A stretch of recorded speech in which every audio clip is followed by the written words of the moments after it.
again, welcome to IEEE PES Day 2020 webinar series.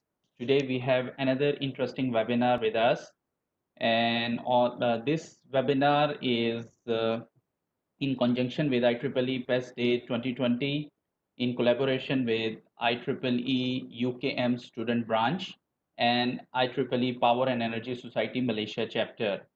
So our today's topic is Malaysia COVID-19 closed monitoring. And then our speaker today is Dr. Ramizi Bin Mohamed. He is the senior lecturer at University Kebangsaan Malaysia. So I welcome to Dr. Ramizi Bin Mohamed and I welcome to rest of the participants. Before we proceed further, I will just make an announcement once again that if your microphone is unmuted once you enter, please keep it mute throughout the webinar unless otherwise the speaker asks you to speak. Okay, I will give a little bit introduction of Dr. Ramizi before I hand over to him.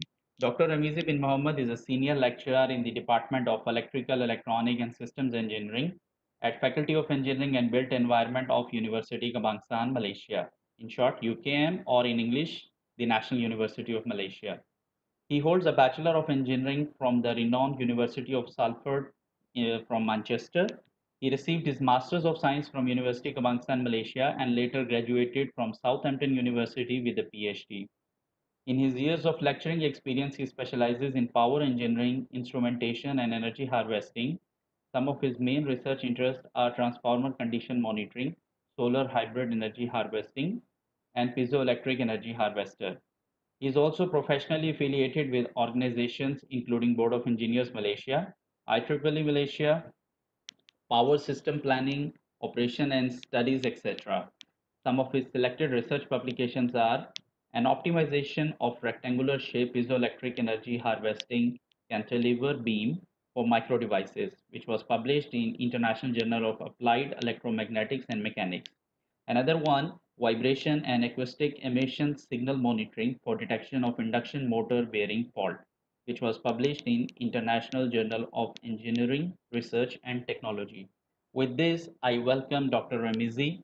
Now, I hand over the microphone to Dr. Ramizi to continue with his wonderful topic for us, and I will go on mute.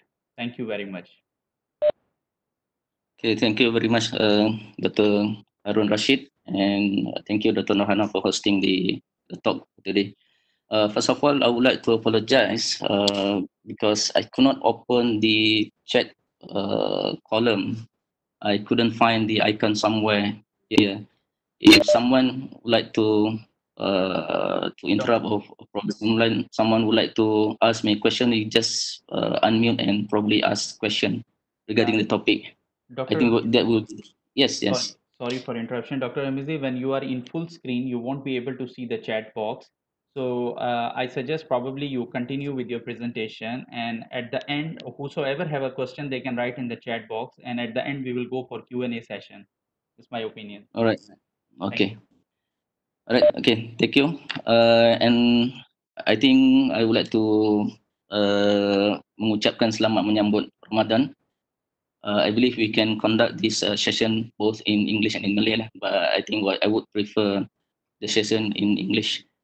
So the topic for today is Malaysia COVID-19 close monitoring. The date is 28 April 2020. Probably you guys wondering why am I presenting this particular topic. I'm supposed to present something related to power and energy because that would be my field. Well, the short story would be the short story, and the short history would be it started when we started our MCO, our PKP. That was in 18th of April. That was the first day when the first day of the PKP, and we are now in the third PKP, third MCO, and going towards the fourth MCO. So I started the investigation, the research during the first day of the PKP on 18th of March 2020. So based on the objective that I would like to see how far this thing goes, And then I invited my one of my good friend, Dr. Zulkifli Muhammad Nofia. I think I've already invited him here. I believe he's gonna join us soon. So Dr. Zulkifli Muhammad Nofia is one of the collaborator in this particular project. And then a week after that, we joined the research team from SCTM, a COVID-19 research group in HCTM Hospital Chancellor Tunku Mokris, our our hospital HUKM in Ceras. The leader, the research leader is the dean himself, the dean himself, Professor Dr. Raja Effendi bin Raja Ali. So that was the motivation of the research work. So we developed the project beginning from zero basis, and then we studied about probably around 2 to 3 weeks on how this thing goes, and then we got the result uh,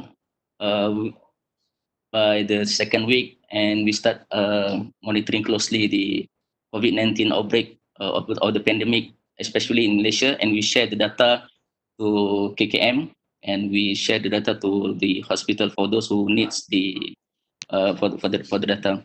All right. Okay. The short introduction. All right. I believe most of you have heard about this particular model. The model is called SIR or SEIR. This is what we call a compartmental model. It was developed originally for influenza in 1918. 1918, whereby they had a very mass pandemic influenza. They call it a Spanish flu in 1918 until 1923, if I'm not mistaken, during the First World War. And then the S stands for susceptible, exposed, and infectious, and R stands for remove. Some other literatures, uh, uh, some other literatures referred R as uh, remove. Some others referred R as recovery, and some others are referred as resistant. But they are all almost quite the same.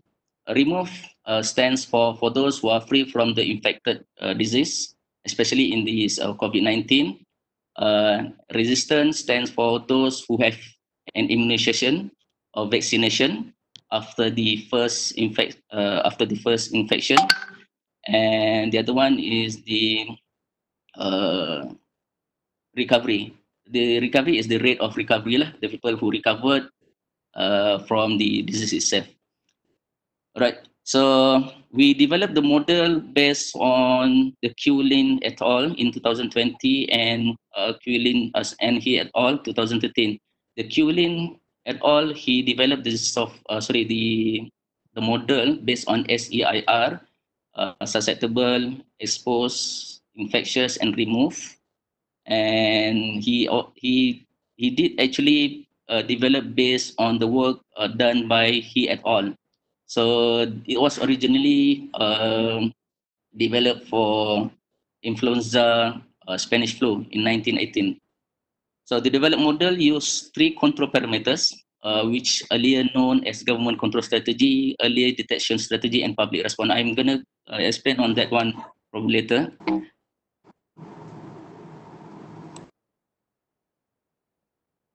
All right. I believe most of you probably would like to see this figure, and probably some of you don't like to see this kind of figure. So this is the compartmental model. The top one, the blue color is susceptible, is the number of people who, what is susceptible is the number of people who can get infected, yeah, who can get infected.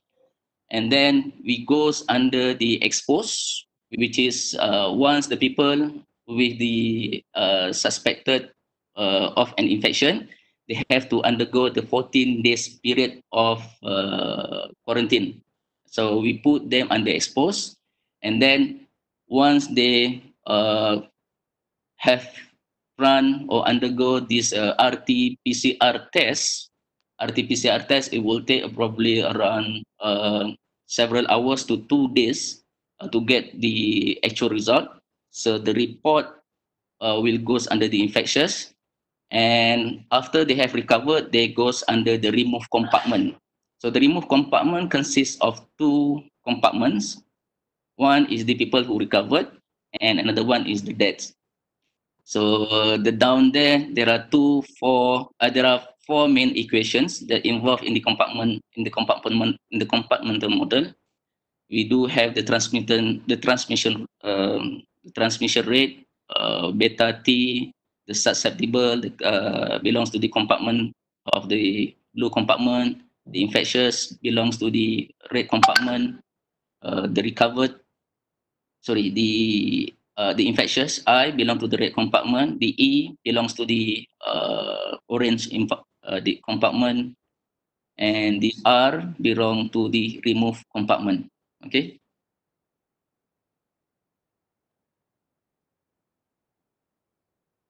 Okay, of course, for any particular model or any types of model, we made several assumptions. Okay, we made several assumptions.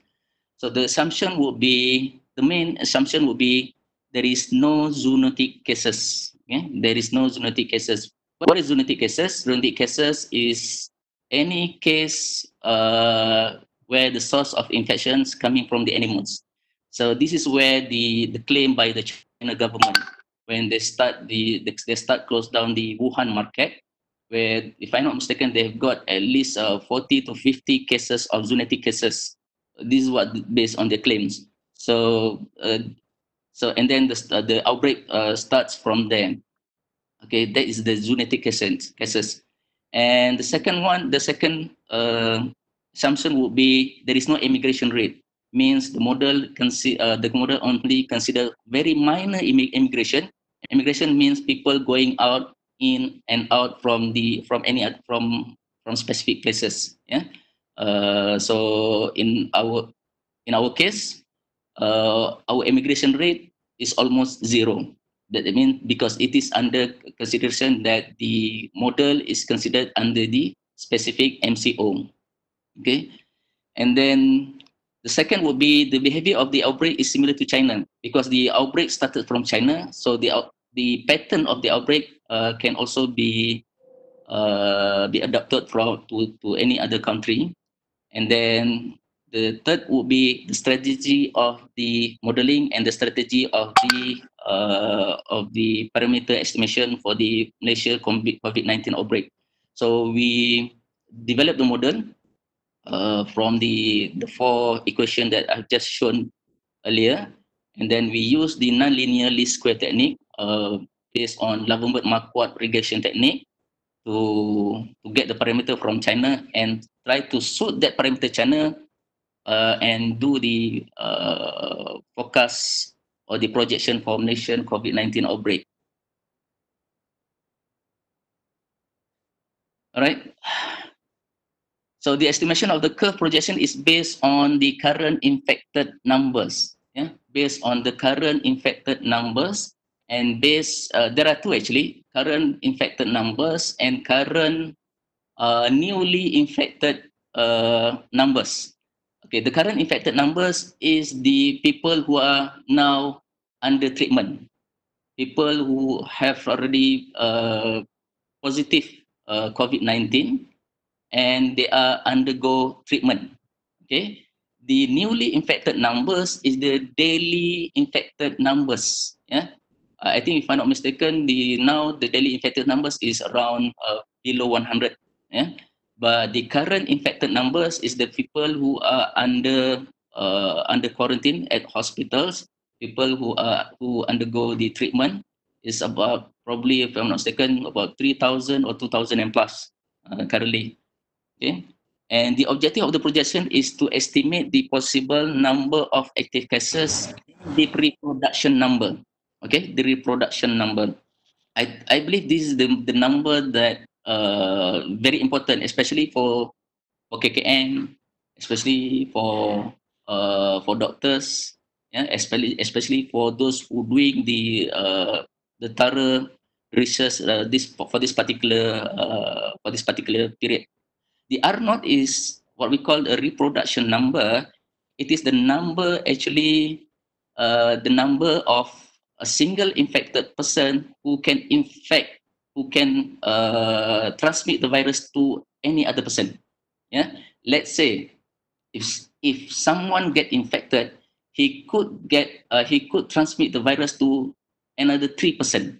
Yeah, so the R naught would be 3. Yeah, the R naught would be 3. So the target of our PKP, or the target of our MCO, is to get the reproduction number below 1. Below 1, that would be very, very necessary. That would be very, very important. If I'm not mistaken, if you guys try to look through in some of the YouTube, the daily press conference by the DG, Dr. Siapa namanya tu, Dr. Norisham, yeah. He did mention in somewhere in the middle of the PKP, in the middle of the MCO, he did close monitor the R naught, because the R naught will determine whether we can control the outbreak or not. Okay, so the parameter would be, if R naught less than 1, we know that the strategy does work. If R naught is greater than 1 and prolonged to be greater than 1, that means there have to be somewhere or something wrong with the strategy. Okay, so that's why we need to monitor R naught very closely. Okay, and the second part will be under the model would be, we introduce the beta T, where beta T is the step function, because this is the problem. The model is based on first order linear differential equation. It is a kind of a dynamic model. So at any time, the data will fluctuate. At any time, the data may change, because we are dealing with the virus, we are dealing with people, we are dealing with the outbreak. Okay, so at any time the data can change. So that's why we need to insert a step function, where if any changes along the time, so we can actually predict and try to forecast for the next several days of projection, or several days of the COVID-19 trajectory. For those who do not know what is a step function is actually, in terms of from the mathematical point of view, is any interruption that can be inserted within any period. Yeah? So any interruption that can be inserted within any period, so that the curve would change. Okay. So this is the equation of the step function. I believe I'm gonna skip this, unless for those who like to ask, and I can answer that one probably later. All right. Okay. A brief introduction on the step function. We did actually introduce 3 parameters. Yeah. One is the parameter strategy, which is alpha there. The parameter strategy for the strategy conducted by the government under the MCO, and we do have the theta there, the parameter strategy for early detection of COVID-19 virus, and we do have the K. Yeah, we do have the K.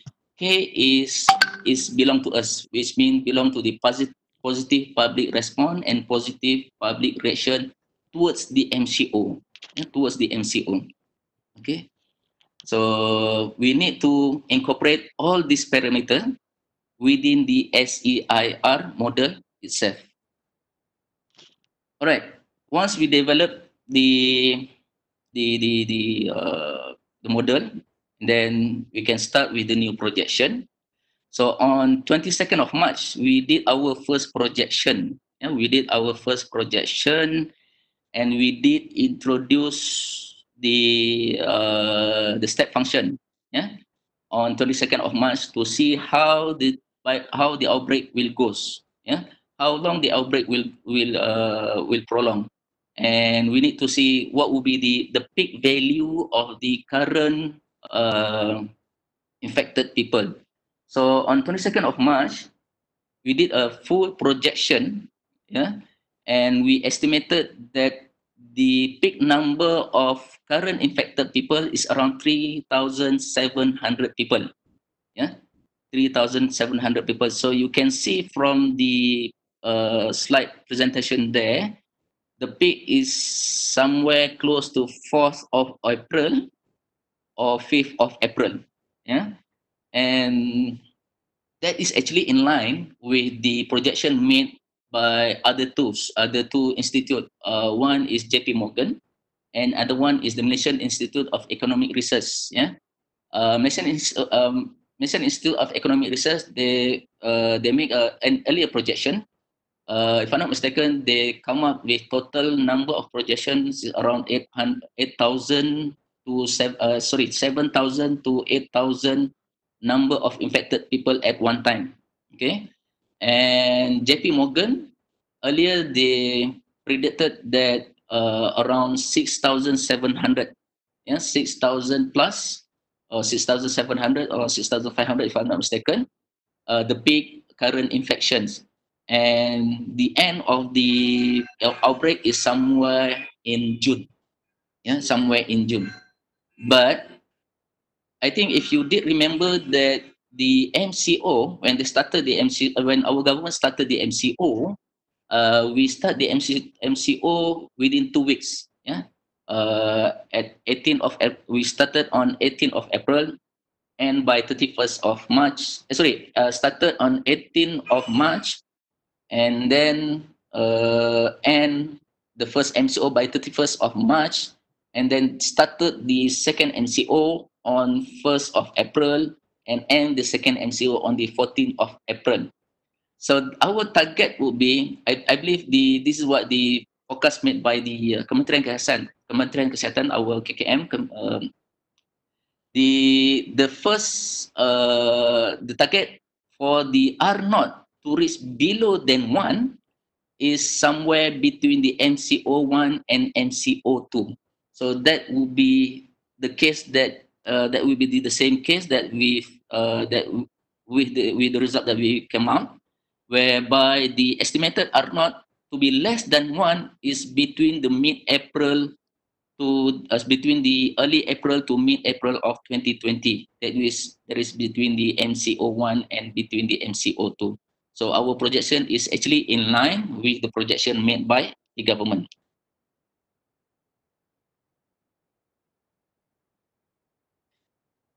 And then we make a second projection because we need to monitor the data daily. Yeah, we need to monitor the data daily. Okay, there are two sources of data. I've got from Kementerian Kesihatan itself, the portal of COVID-19 from the Kementerian Kesihatan portal, and I also got the data from the Worldometer coronavirus. Yeah, Worldometer coronavirus. I believe you can just Google Worldometer coronavirus. They can give you every data that you need. Yeah, every data that you need for all the countries affected. Yeah, the pandemic that the currently occurred all around the world. And the most country that currently affected is USA lah. USA, of course, the top ranking now, and even the top ranking on deaths is New York, if I'm not mistaken. Currently, there is a one case they have around, if I'm not mistaken, about 14,000 deaths daily, yeah, at one time. So now the top country rank is actually America, USA. Italy, if I'm not mistaken, I think you can just Google. It goes down probably fourth to fifth rank. Yeah, fourth to fifth rank. And Malaysia is ranked quite far, somewhere in the middle. But now Singapore is leading us. Singapore, they have around 7,000 active cases. Yeah. All right. On the 22nd of March, we did our second projection, and we monitor closely. Yeah, we monitor closely. the R naught, and we found out that the R naught is somewhere around 2.37. That means during that time, we estimated that the R naught, one single infected person can transmit the virus to 2.37%. To 2.37%. And then we monitor the data closely. If you could see, the blue line is our projection. Yeah, we do the curve fitting from we started the curve fitting from 15th of February, if I'm not mistaken. Sorry, yeah, we started the curve fitting from 15th of February until 26th of March, and then we make a projection by applying a new step function from 26th of March to 14th of April. Why 14th of April? Because the 14th of April is the end of the second MCO. Yeah, because that's why we need to see what will be the actual cases versus the projection. So the actual cases is the red color. So the projection is the blue color. So here we could see that the projection is quite close to the projection. Yeah. I believe there is one point that I would like to emphasize here. When there are two things that you need to consider. If you are a mathematician, you're probably gonna see a different point of different at different angle. But if you are doctors, you probably, or if you are as a layman, probably you're gonna see a different level point of view. Okay, if you are as a mathematician, you're gonna say that why the red line does not follow closely to the blue line. Yeah, but because the purpose of curve fitting is to have a very close match on the predicted with the actual data. Yeah, but we are dealing with the current, we are dealing with forecast, we are dealing with projection, and we are dealing with outbreak. So the purpose of the study is, especially for those who are involving at the front line, they have to make sure that the red line must go far below down the blue line. Yeah, the projection, the actual number or the actual case must be far below the blue line. That would be the target. Yeah. So if you are as a mathematician, you're gonna say that, oh, your data is not that good. No, it's not that case in this particular research. That is not that case in this particular project. Curve fitting only applicable if you have a completed curve. That's why we do our first project, our first fitting using the Labumbat Marquardt is starting from 15th of February until 26th of March, and then we make another projection based on the fitted data and based on the parameter that we got from the China to forecast for another several 1 or 2 weeks. Yeah. So on the 22nd and 26th of March, we found out that the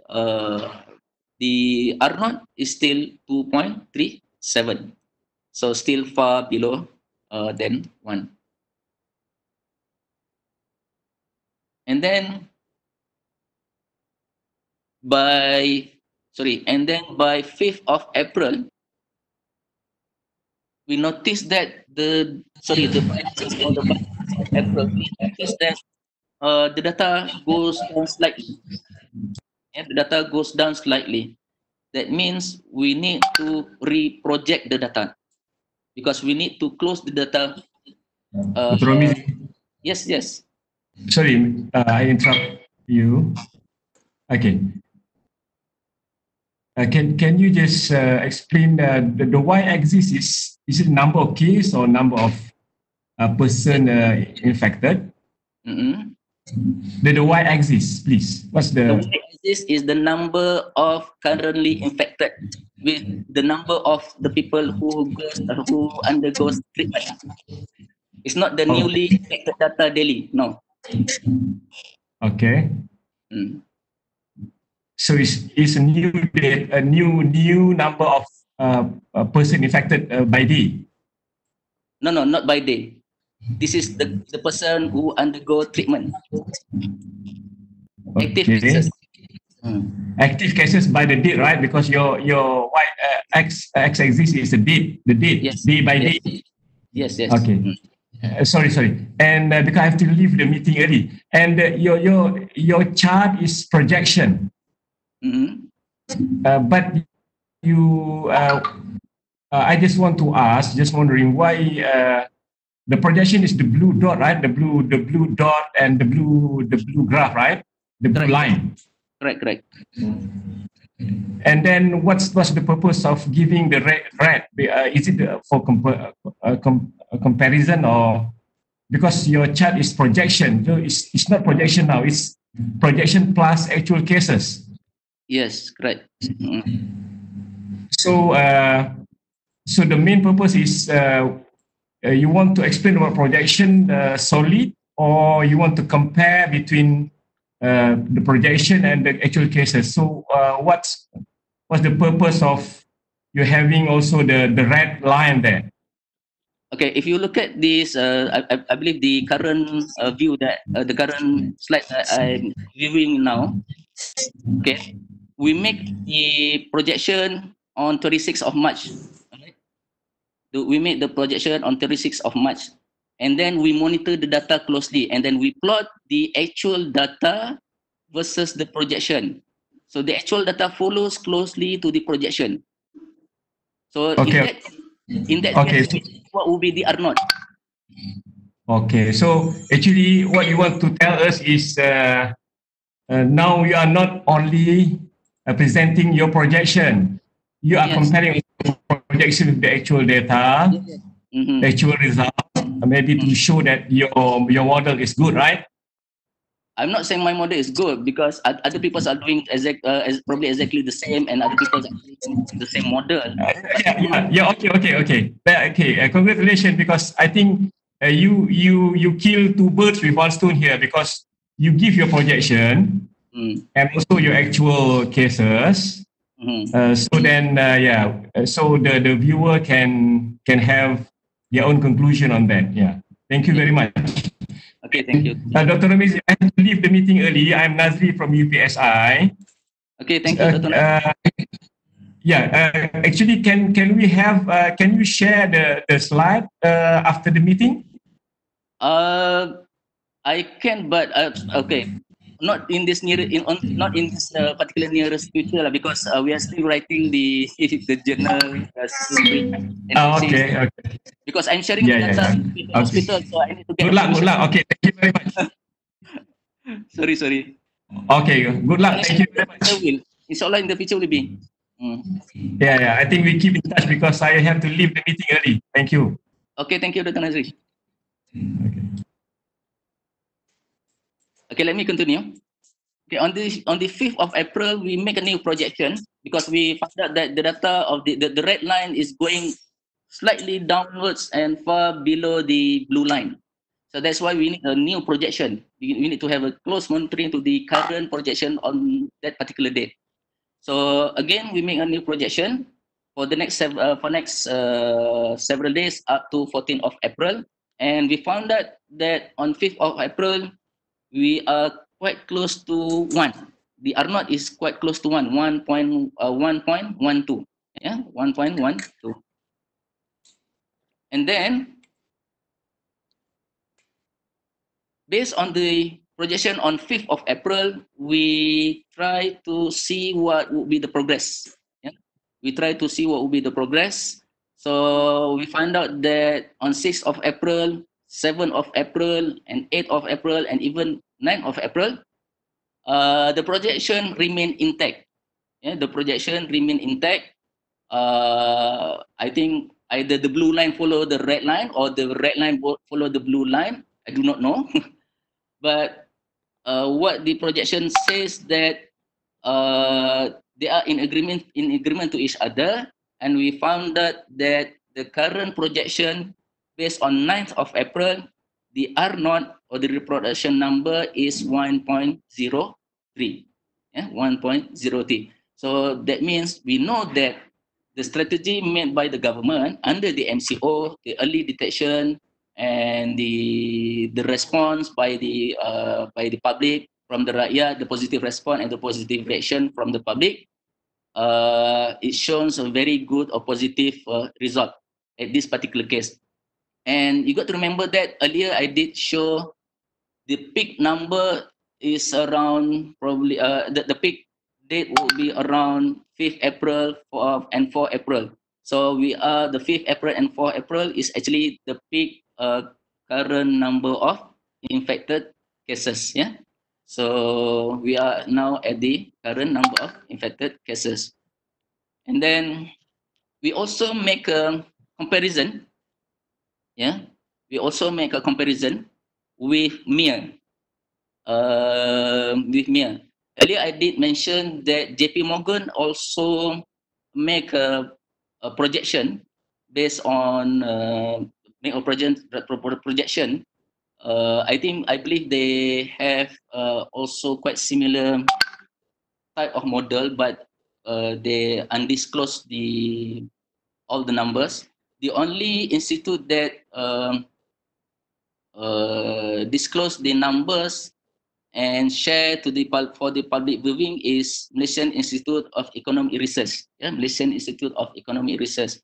So this plot is to show that both MIR and UKM under the COVID-19 research group from HCTM are in agreement to each other. Yeah. However, our earlier curve showed that our earlier reduction based on the current this is actually based on daily infected numbers. Yeah, this is based on daily infected numbers. So our projection based on daily infected numbers shows that we start to go down on 29th of March 2020. Yeah, 29th of March 2020. All right. So remember that the slide here. Okay, this is the slide whereby we make a close monitoring from 5th of April to 9th of April, and then we need to see what will be the progress next. And then we found out that from 9th of April until 14th of April, on the top left here, the top square left, so the early estimation on 5th to 14th April, it shows that the red line goes down quite far from the blue line. So that will be I believe that will be the strategy done by our government lah. So as I mentioned earlier, the strategy here is to make sure that that the red line is far below than the blue line. Yeah, is far below than the blue line. So in that case, if red line far below than the blue line, we need to make a new projection. Then we can estimate the number of reproduction, the reproduction number. So on 14th of April, yeah, we make a new projection, and until the 21st of April, I think that will be the end of the end of the second MCO or the third MCO. Yeah. So our findings was 0.84.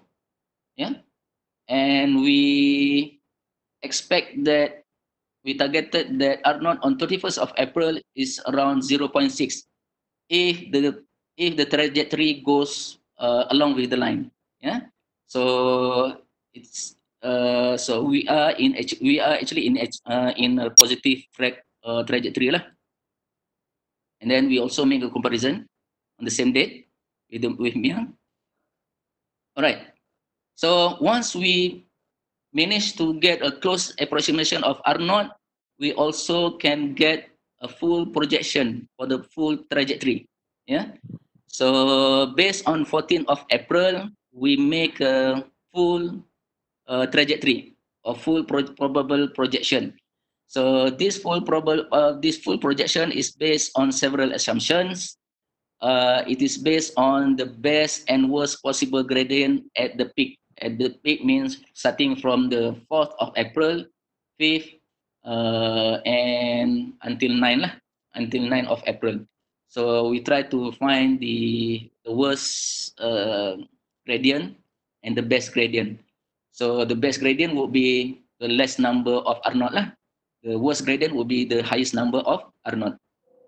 So we make the blue line is the best trajectory, the green line is the worst trajectory, and the one in the middle is the intermediary, the mean lah. The one in the middle is the mean. Okay, so again, this is based on the probable full trajectory or trajectory. So there are several assumptions that you have to make. Yeah. So the assumption would be the line's trajectory will be possible under the current control on MCO and positive public response and reaction towards the order. Yeah. That under the control MCO, under positive and reaction from the public, this probable projection will be the projection will be possible. Yeah. Otherwise, it will be interrupted. Otherwise, it will be disrupted. Let's say the MCO is retracted, then the projection will be different. Yeah. So we need to stay at home and keep social distance and obey the MCO. All right. So next will be earlier. Let me show you again the equation of beta t. Okay, so this is the equation of beta t. There are three parameters that we try to indicate here. The parameter alpha is the government strength on the MCO. The theta is the early detection, and k is the public positive response. So the alpha and k, they are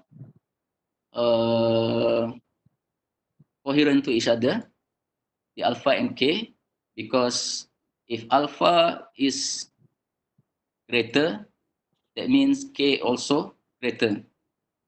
But it's quite different from the theta. Theta is where we need to see the early detection strategy. Okay, the early detection strategy is actually motivated based on the data from China. If I'm not mistaken, there are several news that you can find in the website, even in the WHO report, official report on February 2020. On 14th of February, there is a huge number of increment of daily infected. Not daily, on the number of active cases. On the number of active cases, about around 14 to 15,000 number of active cases between 13th of February until 13th of February and 14th of February. Just one single day, the number of active cases is increased up to 15,000. So when we did check with the news, why the number abrupt or surge in that particular manner, we found out that China has employed a new technique. This is what they claim lah. But of course, other people claim that China lies in terms of the number of infected people. China, they don't actually they undisclose the actual number. But from the report made by the WHO and the news that we got, China did employ a rapid test whereby they use a kind of CT scan, yeah, to check for the lung, regarding the infection of the COVID-19 virus. So this particular numbers is actually shocked the world. How in the first place, because at first they used the RT-PCR, which is the normal technique to check for the positive COVID-19. But then China employed new technique, the fast technique. They could get the result in an instant during the same day, whereby they use this CT scan to check for the lung infection. Yeah, but of course, probably the number would be would be questionable. but that will be the case. That will be the actual news lah that we've got from WHO. So we try to come up with a solution with the model. So that's why we come up with the early detection ratio that will be equals to 1 over theta. So before the rapid detection, from 22nd of January, for the China data, yeah, from the figure that you can see now, from the China data from 22nd of January until 13th of February. Yeah, so the ER is somewhere 2.6, yeah, estimation before the rapid test. But after the rapid test, we found that ER equals to 50.2. Okay, so what will be the significant to us? Okay, I'm going to explain that one later. So this would be the significant. I think if you did remember, we have our first MCO on 18th of March until 31st of March 2020. And then we do have our second MCO on 1st of April until 14th of April. The second MCO, also known as EMCO. Yeah, the second MCO, also known as EMCO. What is E? E is Enhanced Movement Control Order. Enhanced Movement Control Order. So under the Enhanced Movement Control Order, we could see that the ER, yeah, we made based on the projection of 5th of April and 14th of April, we could see that ER is slightly higher than the first two ER. Yeah, we got 11.3 and we got 9.93. Then when we checked the news, we found out that under the EMCO, under the KKR, the Malaysian government, especially particularly the KKM, Kementerian Kesihatan, they made an active screening. They made an active screening. They make the red, what they call the zoning, the red zoning, and they call a red zone, yellow zone, green zone, if I'm not mistaken, under the EMCO. I think you could find the news on the EMCO from the Wikipedia or any local news. Yeah. So that will be the significance of ER. Yeah, that will be the significance of ER. And then we also make a full projection again. So once we manage to get full projection, I believe we are on the right track. Malaysia under the EMCO of MCO2 goes under the MCO3. We are on the right track.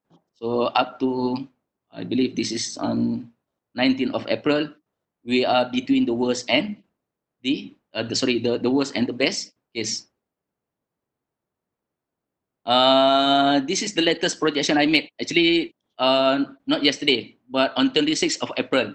You got to remember that I got the data from Worldometer Coronavirus. So the Worldometer Coronavirus is actually 1 day late from the actual number of projection. Yeah, 1 day late. So I made a projection on 26th of March. So sorry, on 26th of April. So the data is based on 25th of April. So we are still in the right projection, which is somewhere in the middle.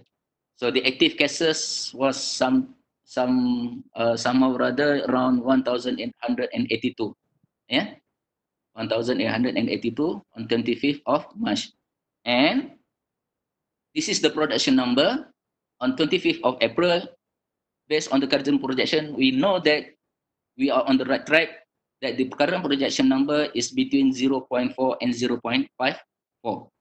So we are now moving towards MCO4, and hopefully under this current MCO, with the positive response from the public, stay at home, practice social distance, and do whatever self hygienes and obey the rules, and hoping that we are in good trajectory.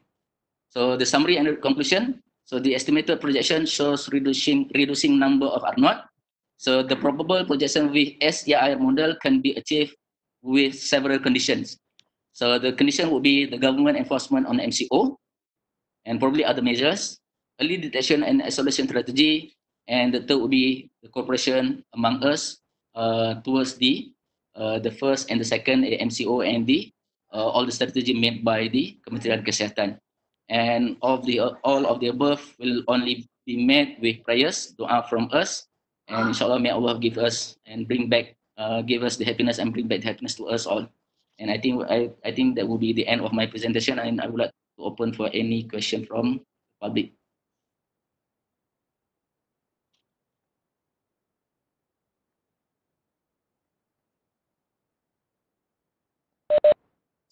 Okay, Dr. Harun, I believe I've already. Thank you, Dr. Ramizi, to update us what is happening around us on COVID-19. It was really a wonderful reality that we have seen, and we have understood that how things are happening at the back end, because we only see that every day. We just see the numbers. Okay, today 40 cases, 50 cases, but here we have understood like how the things are happening with the projection and in the reality. So now I open up the floor for question. If you have any question, you can type it in the chat box, or if you would like to come in the live session, then maybe you can unmute your microphone and can ask questions with Dr. Ramizi. But make sure once you finish asking question, just mute your microphone. Thank you. Dr. Harun, sorry, I cannot read the chat column here. So I believe for those who like to ask me a question, you can just unmute the microphone and ask through the through the system here.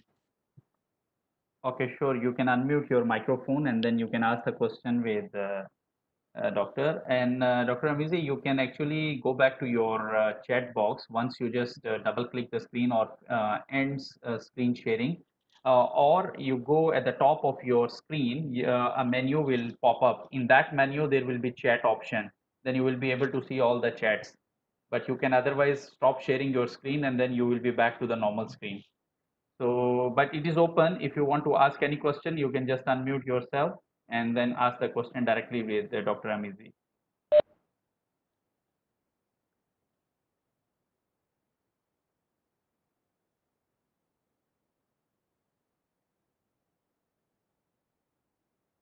Hello, my name is Aznan. Hello. Yeah, silakan, Aznan. Can you hear me? Yes. Silakan, Aznan. Yes. Well, I'm not a researcher. I'm from Tenaga Nasional. So Yes. very interested in your talk. Okay, congratulations for the data that you obtained and the modeling that you've done. What I've seen is the SIR model. Yes, I have seen, but the beta function is something that I saw for the first time. The beta function. So the beta function you introduced and the beta I think you introduced by way of modeling the MCOs. Is that correct? I mean the SIR before the normal SIR. Sorry, forgive me because I'm not familiar with modeling SIR. First time in these 2 weeks that I look into SIR, I haven't seen the beta function before. So now you showed a beta function, and correct me if I'm wrong, that the way that, which is completely novel here, or maybe you have taken the later modeling of SIR, is to actually model, to update the beta function every time the MCO has been imposed. Is that correct? Yes and no. Okay. Go on. All right. Okay. Let me answer that question. The no is actually it's not actually a novel. Actually I modified from the two paper that I showed earlier. From the two paper, it's actually a modification lah. A modification. I'm not actually developed New. the beta totally new, but a modification based on the current situation. Yeah, because the modification because the two paper earlier, they made a model based on the influenza and the early outbreak of COVID-19.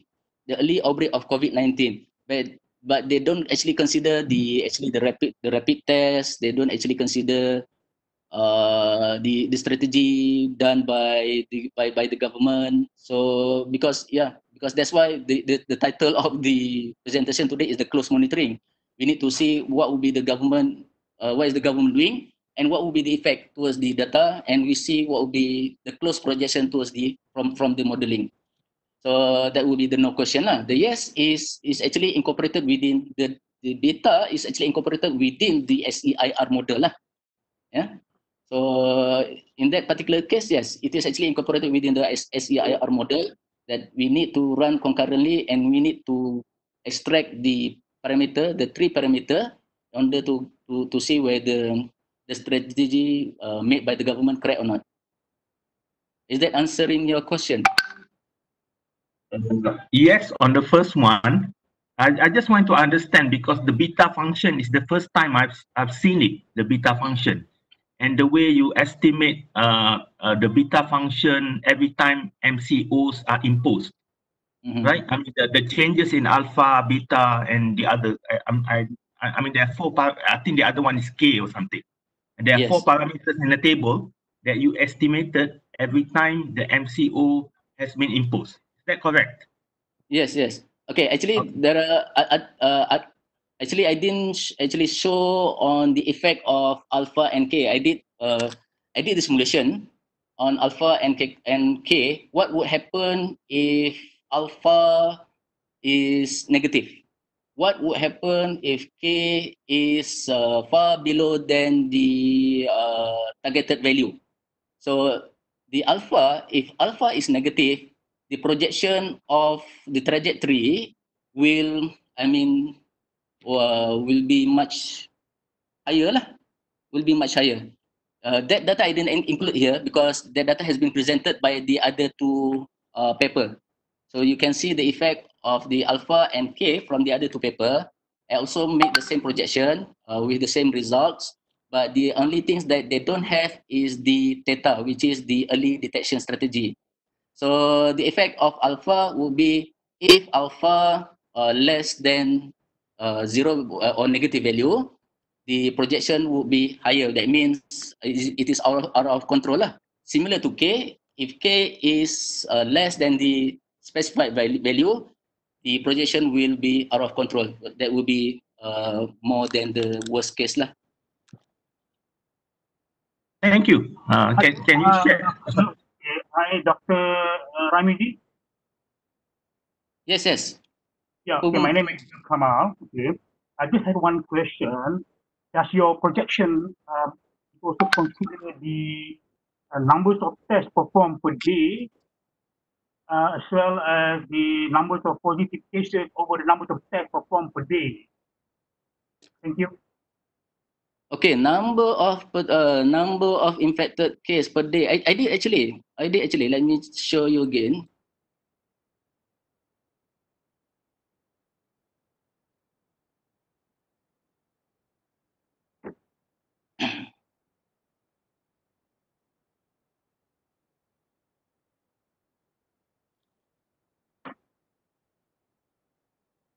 Let me show you again.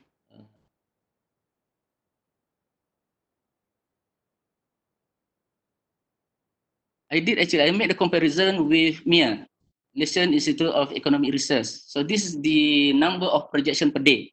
Yeah, number of projection per day. The green one is from the MIA, and the blue line is from UKM from ours. Yeah, and the red line is the actual number of infected cases daily. Yeah, we made several projection. So this projection is based on 23rd of March until 9th of April. And then we made from 23rd of March until 12th of April, and then we make a comparison again.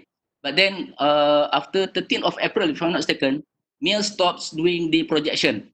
Yeah, they stop until 12th of April. Excuse me. They stop until 12th of April or probably 13th of April. But then we still go, but we still continue with the projection lah. But MIA stops, and I do not know why they stop. Probably they try to make a new projection based on the current situation. So that would be the answer to the question. Yes and no. Yes, so, in a way, what I'm trying to tell basically is that the numbers of tests that we are doing currently in Malaysia. It's not even more than 1% over the total population. I think around Yes. Oh, 0.1%. okay. Okay, Alright, okay. 0.1%. Okay. Compared to Australia or any other country like Singapore, they are doing between 1 to 1.5%. The numbers of temple that are taking over the population. Okay. So I'm not sure whether this has any factor into the projection either by GPM or MIR or even the actual cases. We look at our country, our neighboring country, Singapore. We never know that we actually can have over 1,000, or sometimes 2,000 kids per day of the numbers of tests they perform over the actual positive cases. So we need to know what kind of projection in Singapore, for example, whether the SIR can actually be concluded, because Malaysia and Singapore, basically in terms of the demographical and the population, the public behavior are almost very identical, not much different basically. But why the projection, the way that the graph is moving dynamically now is totally unbelievable. Thank you, Doctor. Yes, that's correct. I agree. I totally agree with you. Mr. Kamal, ya? Siapa? Nama tadi? Yes, Kamal. Yeah, you can call me Zil. I totally agree with you. Actually, there are several news. There are several reports. Okay, let me show you one article here. Let me try to open the article first.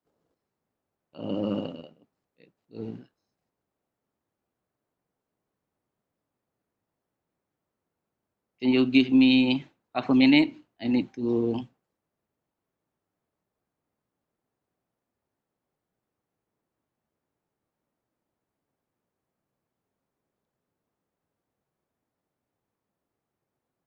Okay, the article that I'm about to show you is the report from the WHO. It's a joint report, WHO and China, on February. I cannot remember the exact date. Okay.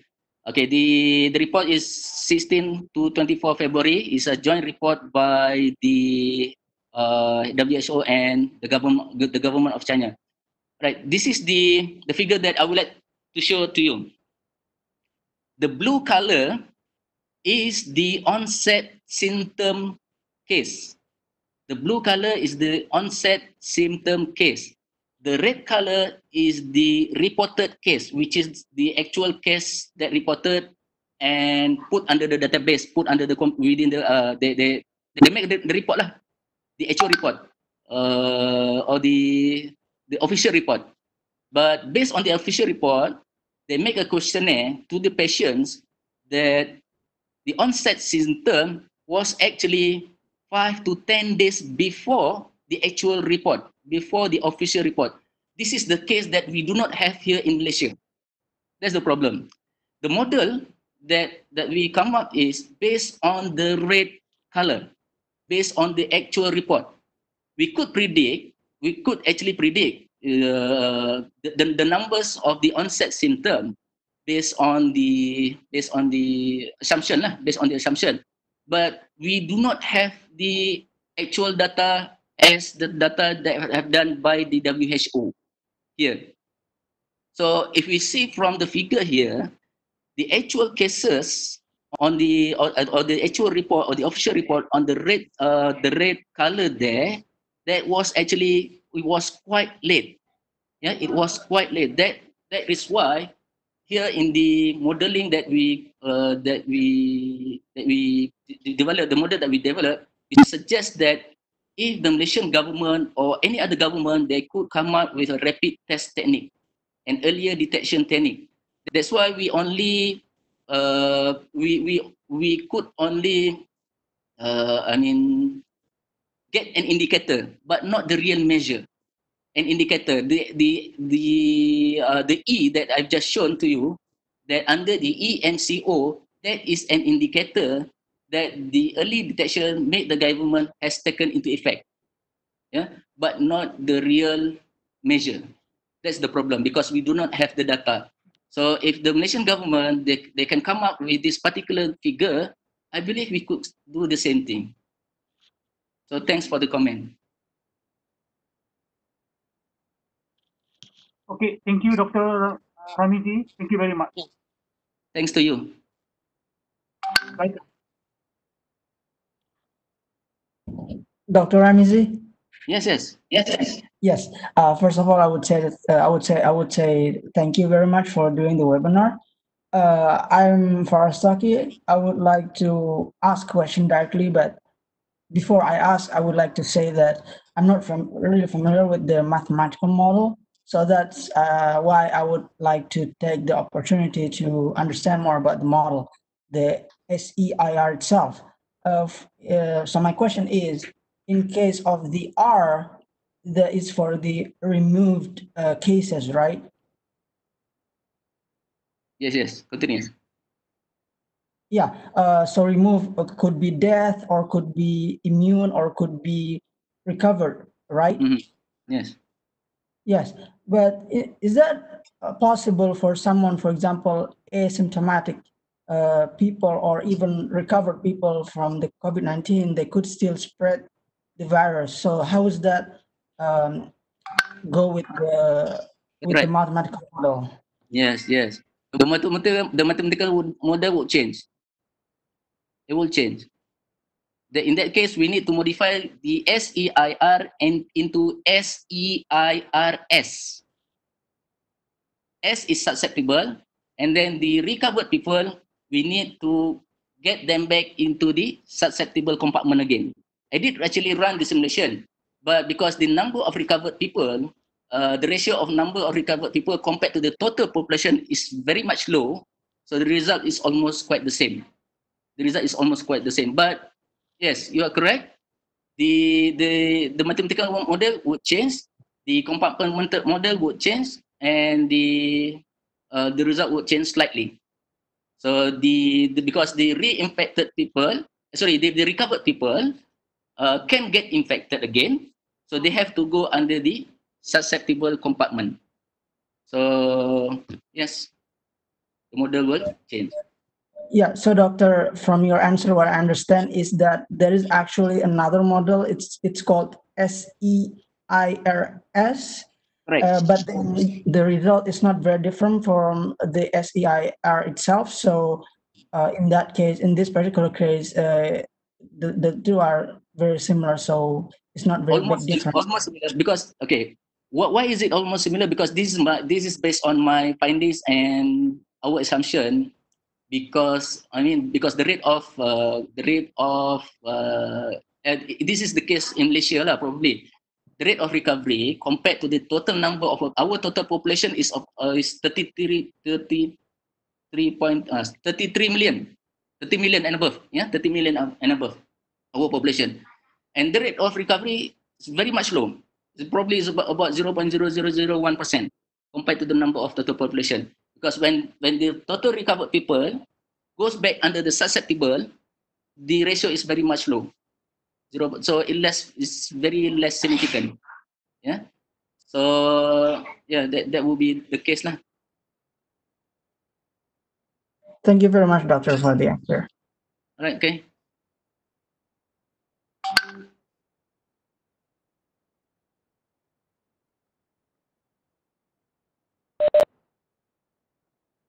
Is there any more questions from the floor?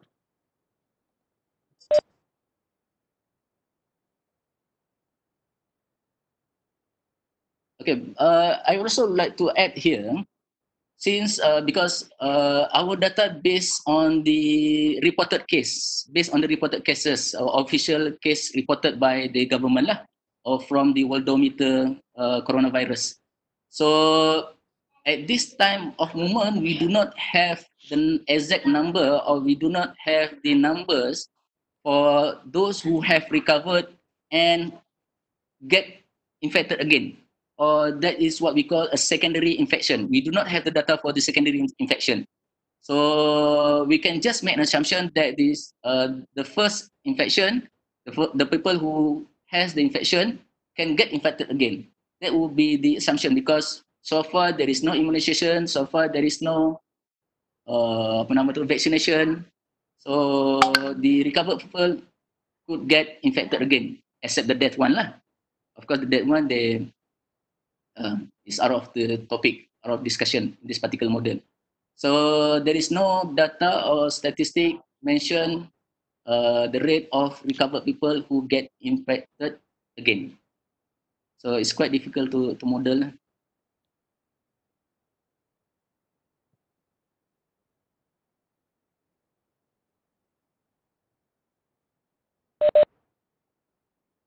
So if there are no more questions, I would like to conclude today's webinar. Before I conclude, I would like to say thank you very much to our speaker today, Dr. Ramizi Bin Mohamed, on his update on close monitoring on COVID-19 in Malaysia, and his team that who is working with him along from UKM and HUKM. Also, I would like to say thank you to IEEE UKM student branch for organizing this webinar in collaboration with IEEE PES Malaysia Chapter. If you have any more questions, you may directly contact Dr. Ramizi. His contact details, probably I think you can easily Google and you can get to him. If you have anything else, you still can ask now, or otherwise I'm going to conclude this webinar. Maybe. Hello. Yes, silakan. Okay, I'm Dodi Ismoyo. Um, on your slide, forecast results, early estimation at 22nd of March 2020. We're talking about the infection rate, the R. It goes on 15th of February, it goes from 1, 2, 3, 4, and it peaks at 4, the plateau. Then it goes down as MCO has been applied. And then, like you said, how effective the MCO is when we get the infection rate goes below 1. Then I think it's safe to let the MCO being lifted. But then, as the MCO is being lifted, and people go out and socialize again, then I guess it will isn't that it will go back to square one, as if like it will be another early February again. And then the infected people will raise again. So the question is how to maintain after the MCO being lifted, but to always maintain the infection rate stays at maximum 1 or below. I think the answer would be quite simple. You have to obey the MCO. You have to practice the social distance, and then you have to practice the self hygiene. So that would be the case, lah. Because uh, I do not know what will happen actually. That's why the topic here is the probable full projection. So at any time the projection can be disrupted. That's why we introduced this particular beta function in order to estimate what will be the next projection based on at current time, based on the current situation, so that we could actually measure and indicate how bad is the situation. So in that case, in order for us to maintain the projection, yes, we need to maintain the MCO probably up until June, and we need to maintain the all those practices that we have done under the MCO, and we need to get a support from the government under the MCO and also the public. Of course, we have to obey the government under the MCO lah. We got to remember that we have to remember that the R naught will not easily get zero. That will be very, very difficult based on, okay, there are several journals. I've already read one or two, if I'm not mistaken. This COVID-19 could actually re-emerge under the secondary and the third wave, or probably the fourth, until 2022. Until 2022. So that would be the case if the government lifted the MCO. That would be the case if we are not practicing the social distancing. That would be the case if we are not practicing all the self hygiene techniques, washing hands by using the sanitizer, whatever things that you've done, whatever thing that you have practiced. So that would be the case. But in actual case, we do not know what is going to happen. We only be able to make a projection based on the current situation under the control MCO. So other news have said, okay, the other news that in Hokkaido, if I'm not mistaken, last week, if I'm not mistaken, Hokkaido was actually one of the region in the world that have already completed the first wave within the region itself, within the Hokkaido itself.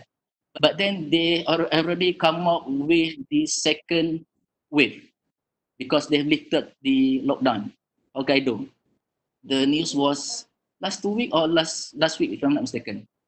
So we got to remember that we need to maintain the current MCO because R0 is not easily to get zero. Under 1 point, under zero, under 1, it is maintainable, but it is up to the government, it is up to the Kementerian Kesehatan on what level would be the level that we can lift the MCO. So in that case, I do not know.